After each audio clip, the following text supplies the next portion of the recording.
So I came with props this morning, or a prop. Some of you, the students here will know, this is my, my prayer square, my grace cube, my grace D6, as some have been known to call it. There's been considerable debate amongst our student population of the proper name for this. But we use it. I use it at our student dinners, and those of you who have been to our parish meals will know that I pull it out for the parish meals too. I also call it my lay empowerment cube, so that I can hand this to someone who can just roll it and say a grace before our meals, because I think it is important and one of the single most effective things that we can do in order to allow members of our congregation who are not wearing a collar to lead us in faithfulness. And I often have been known to give these to families when I baptize their kids, because I think one of them, they often ask, like, what are the best ways that we can practice our faith at home with our children who are being baptized? And I will say, to simply say grace before meals. And I do think there is something to that gets to that maxim of if the only prayer you ever say is thank you, it will be enough.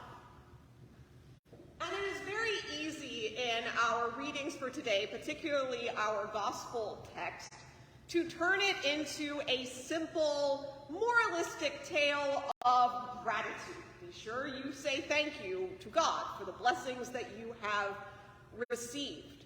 And I may have been conditioned to view this text through that lens because, as many of you will know, I was ordained in the Anglican Church of Canada, and this is Canadian Thanksgiving weekend. So it was always very, yes, thank you, Lehman. It's always very helpful that this text tended to fall in the lectionary on Thanksgiving weekend in Canada. But I do think it is perhaps short-sighted of us to treat this reading, the story of these lepers, these 10 lepers who were healed by Jesus, only one of whom came back to return thanks, as simply a morality tale, or again, a sort of finger wag from God about remembering to write thank you notes to God for all the blessings we have received in life. The story is about the fullness, the abundance of God's grace that transcends the boundaries that we often put on it, and what it means for us to live into the awareness and the wonder and the awe of that. And I want to take a minute here and step back and talk about our first reading from 2 Kings. And some of you will have known, maybe I have mentioned this before in other sermons, that the story of Naaman and his healing is absolutely my favorite story in the Bible. There have been, my journey of faith through my life has taken many twists and turns, as some of you know, but since I was like 5 years old, this has been my favorite Bible story. And we had a picture Bible growing up, and it didn't have a picture of Naaman in it. It had a picture of the little servant girl talking to her mistress. And I think there was a little proto-feminist in me, even as a kid, who was really into that and really into the agency and the pluckiness of this young, servant girl putting her master on the right track for getting healed.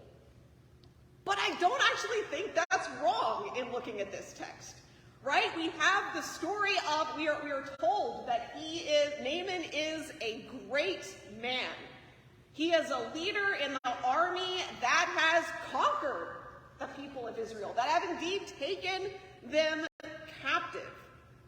And yet this great man is struck down by a mundane and indeed actually humiliating disease of leprosy, skin condition that cast people off from wholeness and participation in society.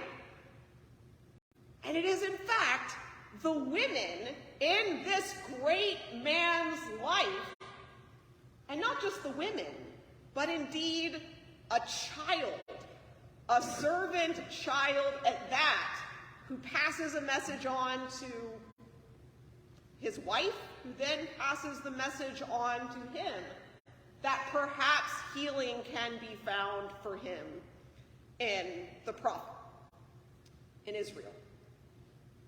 And even then, Naaman has to confront what he expects from this miraculous healing. He expects a show. He wants some great manifestation of power, of the work of this prophet's God in healing him.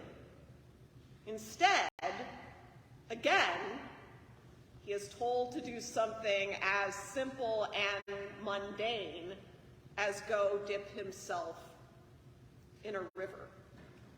And it's only when he contends with that calling and instruction. Oh, hello, God's creature. Hi. It's the first time a spider has descended in the middle of my sermon. Let us see the miraculous in the mundane. And it's only when he follows that instruction that he is then able to receive cleansing and healing.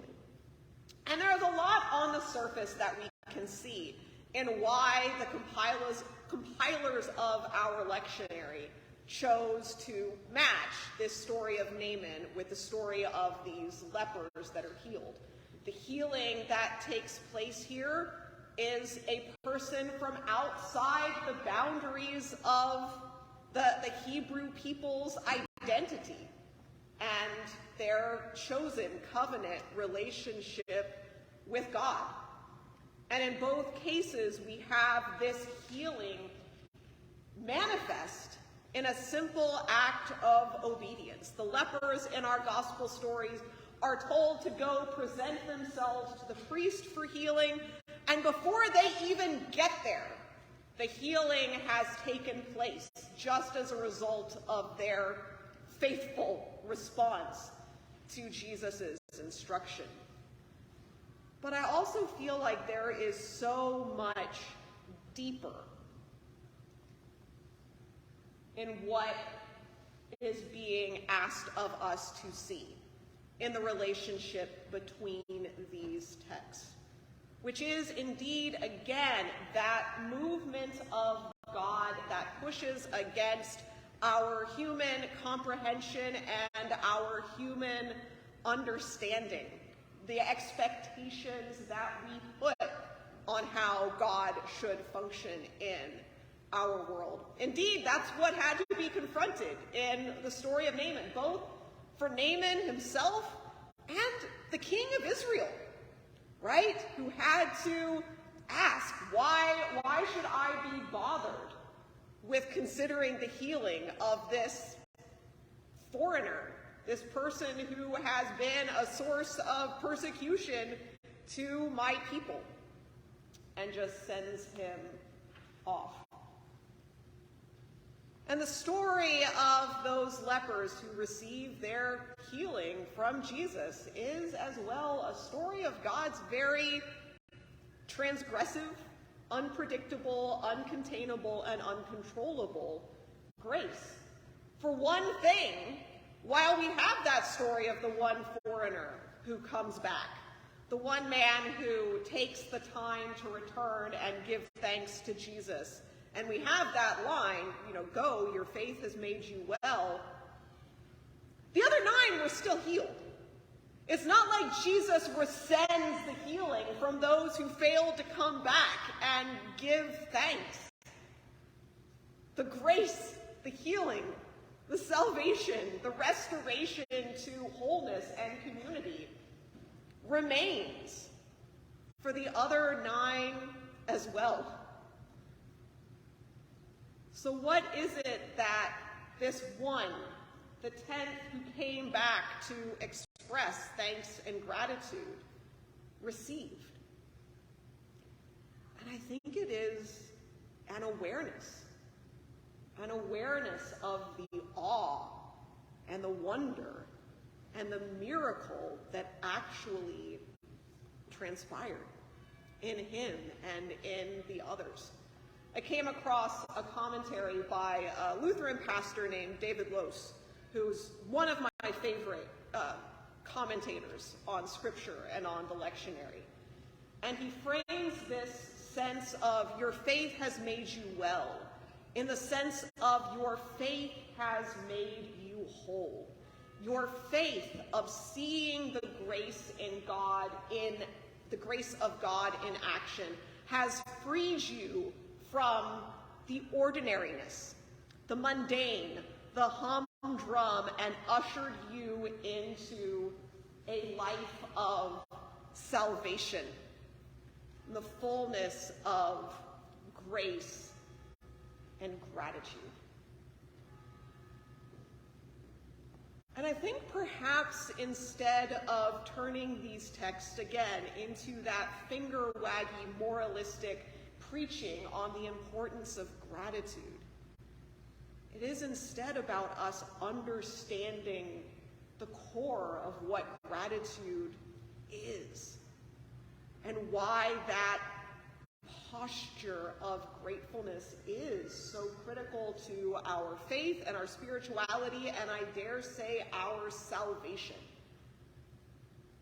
Because at the core of it is awe, wonder, an awareness, and frankly, a humility before the activity and the presence of God in our world. I often talk about how we tend to so often live in a world that is disenchanted. And I think that is the core, that disenchantment can be the core of so much of our brokenness. When instead of seeing one another as miraculous, wondrous beings made in the divine image of God, we see one another, and indeed the world itself as just objects, means to our own ends. And this may be a very simple message at the heart of today's text, but I do think it is a simplicity that is at the core of our Christian faith and identity. That final man who came back and was healed was sent away to live into the fullness of his newfound salvation, health, and wholeness. And I think that sense of awe and wonder and gratitude in the presence and the activity and the grace of God that is beyond our comprehension calls us to live into lives of grace and love and reconciliation that are bigger, fuller, more generous and compassionate and loving than we so often have in our mundane, ordinary, humdrum, disenchanted way of engaging with the world. We Episcopalians like to talk about our baptismal covenant and the way it calls us to be in the world, to strive for justice and peace among all people and respect the dignity of every human being, which is vitally important. But we sometimes forget our prayer of thanksgiving after baptism, which is one of my favorite prayers in our entire prayer book, where after a person has been baptized, we give thanks for them and pray that they may live into a sense of joy and wonder in all of God's works. May that be the core of our faith that we all strive to live into.